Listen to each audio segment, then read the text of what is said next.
Everybody, welcome back to this week's Most Elite Let's Play.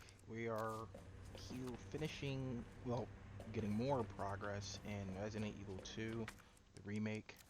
So there's a couple of ways to do this next part coming up, and I'm always pretty proud when I can pull off the right way. I am not doing the right way for the video, so we're just throwing a grenade because, I just don't care. I don't wanna get, whoa, I don't wanna get messed up there. I think I got 12. If they get unfroze, I'll probably get juiced. There we go. So, how's your day, everybody? How's everybody feeling today? Recently I was watching what was I watching? It was a movie, and I wanted to share my opinion on it. Shit. You know, I actually don't. I'm actually doing that thing that like I always get on people about. Like you start a sentence and then completely forget what you're about to say. I'm doing that right now.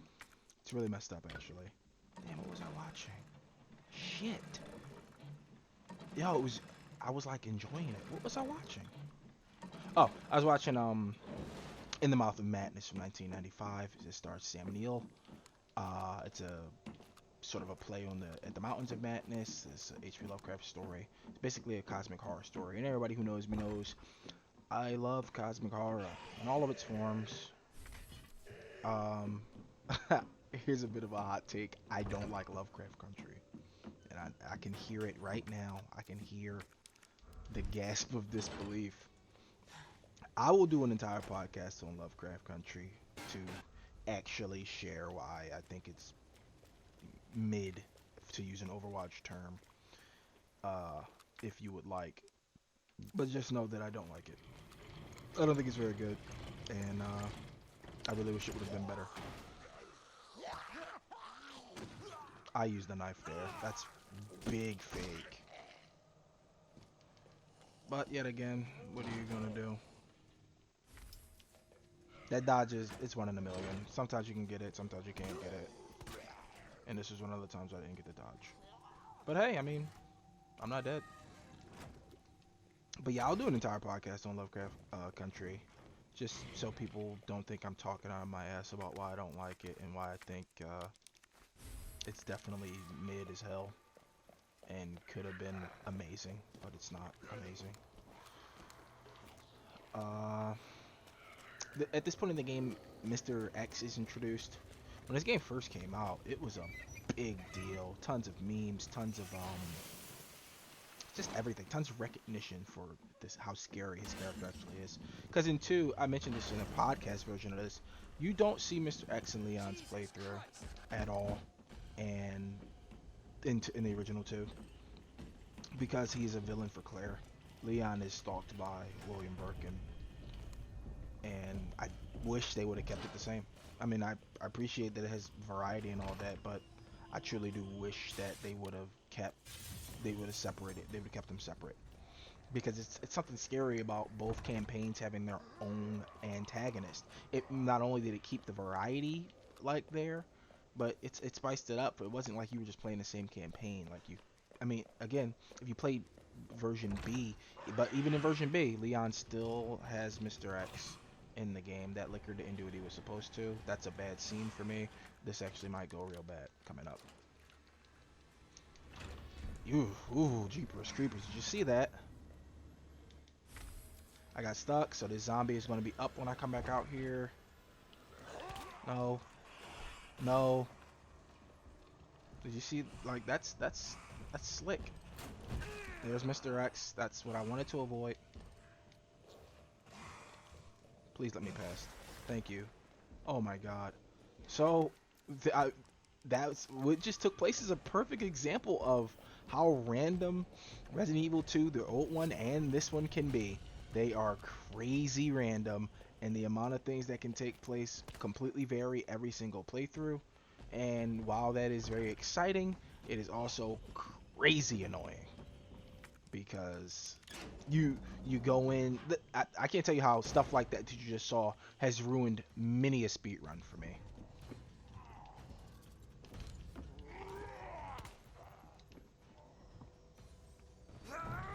So what you just saw there was I was trying. I knew he would be behind me. He normally gets a free bite on my back here, and I was trying to circumvent that by shooting his head, but he stepped out of range. So whatever. What can you do?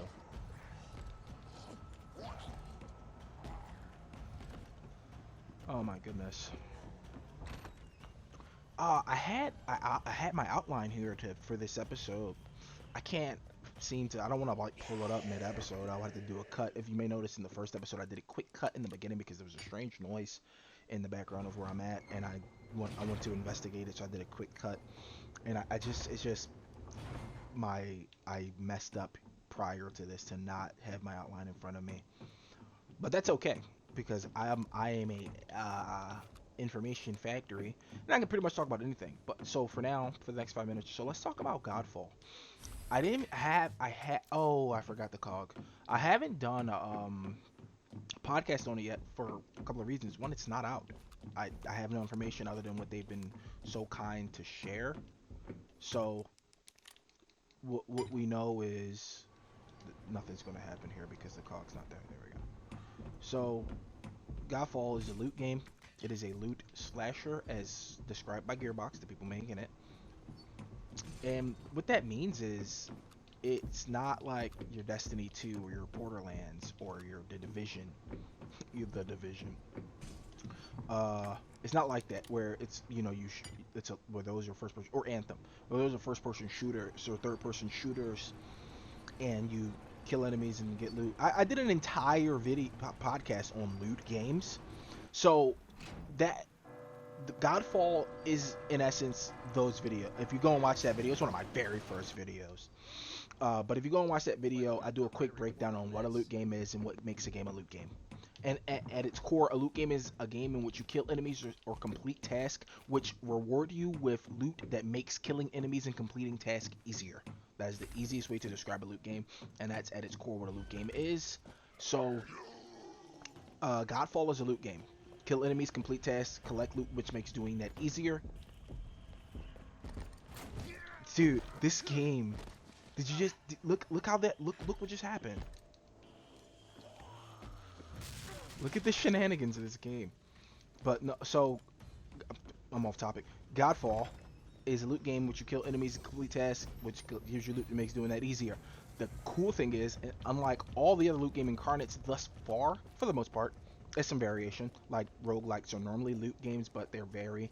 Anyway, it is a looter slasher, meaning the entire game is melee combat. I am so excited because not only does that mean, like, I mean, shooting enemies, sure, whatever, you earned it, but get, successfully completing melee combat to earn your rewards is gonna feel so rewarding.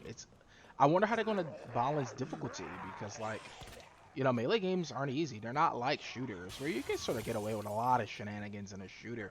Can't really get away with much. And don't get me in a melee game. And so I'm super excited to see what they do, how they balance difficulty versus progression.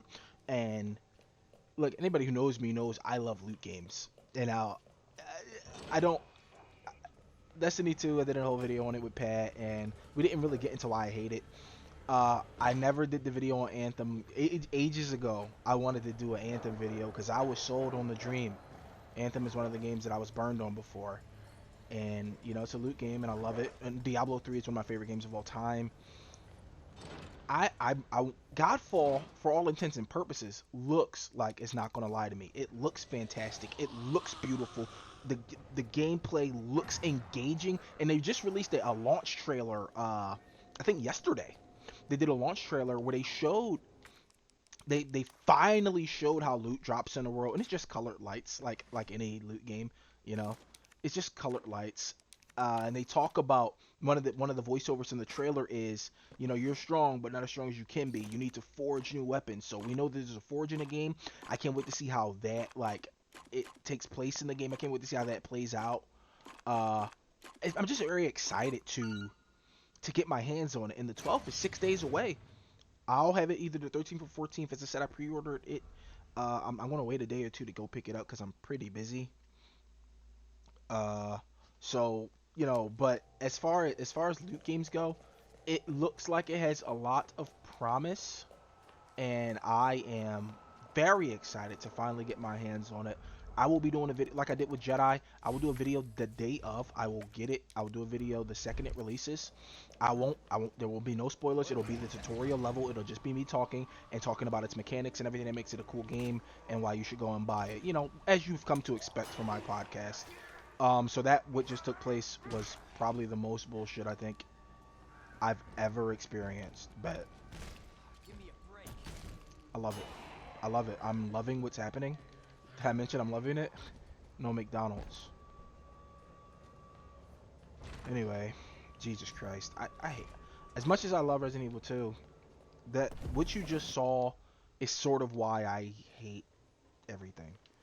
Anyway, Godfall is shaping up to be a fantastic loot experience from all the trailers and all the dev diaries. And oh, while we're on loot games, one that I also was super excited for that I was going to technically hold me over to Godfall that now has been pushed back until December is Outriders. And Outriders looks like, I mean, I loathe this comparison, but it looks like Anthem. Not with the flying, but like, it's another loot game, but it's a super huge emphasis on guns. What separates it from Anthem, I want to believe this is true, and I want to believe it's going to be what I want it to be, is its class system, much like Diablo. It looks like Anthem should have been, which is Diablo with guns. It's so hard to get it right, but I feel like you can get it right. And Anthem didn't, but Outriders looks like it might. It looks, as some people say, it looks kind of like by the numbers, and it does. I feel like it was made with next gen in mind, but they made it for current gen, and because once we break the chains of this current gen and we start sort of moving into next gen, we're going to see more and more amazing experiences. Godfall being one of them. Godfall is a PS5 exclusive, asterisk, because it will be on PC in 2021. I noticed that a lot of from the last PlayStation experience thing that they did that really got people hyped with all the trailers, a lot of those games set PC under them as well. And the argument will be, well, if they're all going to be on PC, you know, why get the PlayStation 5? Here's the thing, they're not all going to be on the PC. I, for one, am excited that they're going to be on the PC because I have a new gaming PC and I love it. But also, I'm excited that they're going to be on PS5. For those who don't want to buy the gaming PC, the PS5 and the Series X will offer you a fun and affordable alternative that are pretty much, they're basically last-gen computers at this point. They look amazing. The PS5 is not going to have 1440 output, apparently, even though it'll have 120 frames available. So I'm not sure how they're going to pull that off, but I am excited. I am fully excited for the PS5 launch. 6 days, not a long time, 1 week, and we'll have ton. You have your Kotaku review, which I think is already out, and your IGN will have a bunch of videos as they've been doing. But then you'll have like content creators like myself with their videos and their opinions. And I know everybody's excited to hear what everybody has to say. I'm going to watch tons of videos just to see what people think. I mean, I've sort of already made my mind up that it's going to be good. I don't believe that I'm wrong in that thought process. I do think for sure it's going to be an amazing experience, hands down. Next year and the year after will bring some games that I think will truly define the next generation, much like PS4 defined this generation with games like God of War, Horizon, Uncharted, Spider-Man. I do think that PS5 will have some games that will do the same. I think Godfall is the start of it. I think Godfall, I think Spider-Man, Miles Morales. I cannot wait to do a podcast on that. Really matters to me that that's coming and it's day one. It really matters. So I'm really excited, and I actually can't wait to get some videos out. Whenever it happens. 6 days. That's when it happens. The alligator is my favorite enemy from the first Resident Evil 2. Because he's just so useless. You kill him in like 2 seconds. Same thing here. I'm glad that they kept that you kill him immediately. He's not really even an enemy. He's just an alligator who you kill. Like right now. Boom. Done. Look how easy that was.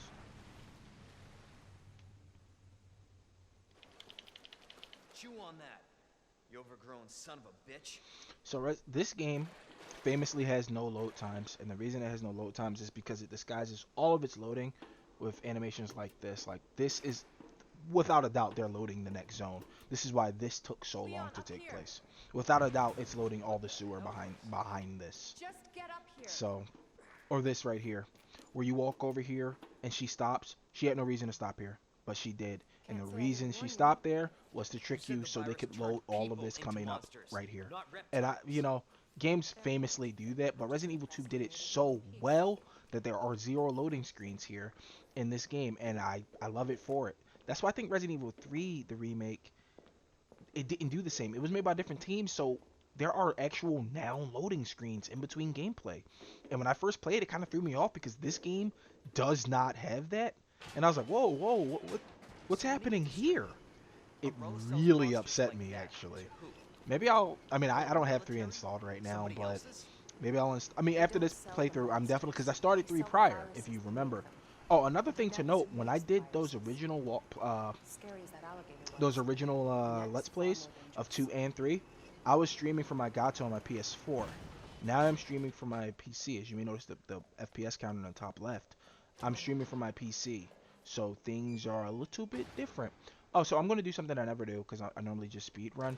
I'm going to save the game right now. It's the end of this episode, so I want to save it. See, there's no data. This is a checkpoint that I wanted to practice dogs. So for speedrunners, you make a whole bunch of checkpoints. Any speedrunner who watches this will be like, well, where are your checkpoints? Well, one, on PS4, yeah, the checkpoints felt useless to me because all the loading and all the things. In the PC, you can use the training SRT and sort of just load a specific point, so you don't really need the checkpoints anymore.